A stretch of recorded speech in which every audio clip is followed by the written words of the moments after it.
drinking is interfering with my work. That's why I'm here, so I can get sober and go back to killing people full time. Hello? Yeah, I gave you a 20. Just keep it. To think I was nervous about you going on a date.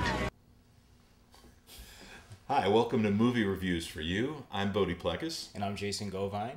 And that was You Kill Me, starring Tia Leone, Ben Kingsley, and Luke Wilson. Ben Kingsley plays a hitman who's fallen on hard times with basically a drinking issue.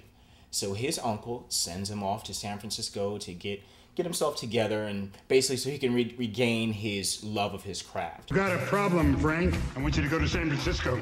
Get into AA, or you don't work for us anymore. You need a new environment. What, they don't have beer there?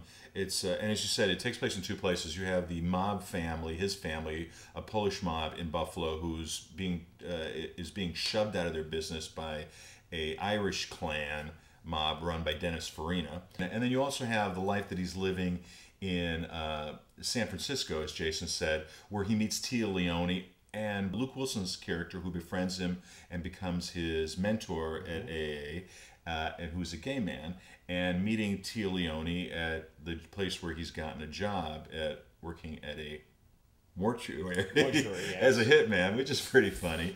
So you've got these two parallel stories going at the same time. Tia Leone is so good that she makes you believe that she is actually in love with this guy who loves killing people. And you're right. I mean, I absolutely felt like you would believe them. I mean, there was the part where, you know, Frank is going to the car and walking into the car as her mother is sitting in the driver's side. And when he asks her out, you know, she ponders it for like a couple of seconds and says yes. And that to me is real. And I also kind of liken this movie to a dark comedy version of, I think it was Leaving Las Vegas. You know, obviously in that movie he had a substance abuse problem and she never really tried to change him. In this one, you know, although she is there for a substance abuse problem, she knows he's a hitman. And what does she do? He teaches her, and she accepts it, and she learns from him. And I was like, that's the type of woman you want to marry. Someone that takes and owns whatever you're trying to do and makes it her own. That's true. That's a successful marriage. Maybe not, you know, altogether great, a little bit dysfunctionalism in it. And Tia, I guess the past couple of movies has really come into a very great place. You know, I also agree with you. Tia Leone is a really talented actress that is not used nearly enough, as you and I are agreeing. You're correct. And Ben Kingsley, I'm also a really huge fan. And another scene that I thought that where he was key in that, there's a scene where where the first time he finally gets up to talk at the meeting. At the beginning, you have these series of where he's just laughing at when they get up and go, hi, I'm so-and-so, hi, so-and-so. And it builds to the point where he finally gets up and stands and talks for the first time. And he tells him he's a hitman. My name's Frank, and I'm an alcoholic. Hi, Frank. I kill people for a living. There are some things that are a little bit hard to believe for me, situations as such. But what makes it work is the performances. They make it carry over and make it believable. But nonetheless, there are some flaws with the script. But it's the performances that really make it work. They're so good, they give it a kick, I think. Now, I really enjoyed this film.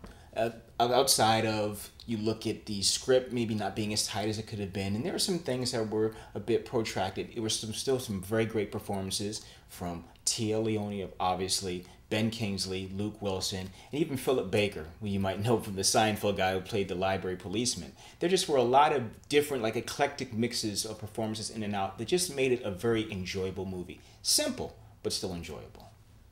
And I liked it too. The great performances, as Jason mentioned. There are some problems with the script, but it's very funny. And there is also from the technical aspect that we didn't talk about. It's a film noir film, which John Dahl, the director, has done before. And in this film, he's done a really interesting job in terms of slanted angles and stuff that don't call attention to themselves but work well. And the way he's used color, he's infused film noir with distinct colors. So I also agree with Jason. I maybe don't like it quite as much as he did, but I did think it was really funny and well worth reviewing. For the performances, absolutely great performances. So we both liked You Kill Me. I liked it a little bit more than Bodie did. These things happen. So I'm Jason Govine. And I'm Bodie Plekas. And join us next time at Movie Reviews. For you. And you. never leave me alone. Dark.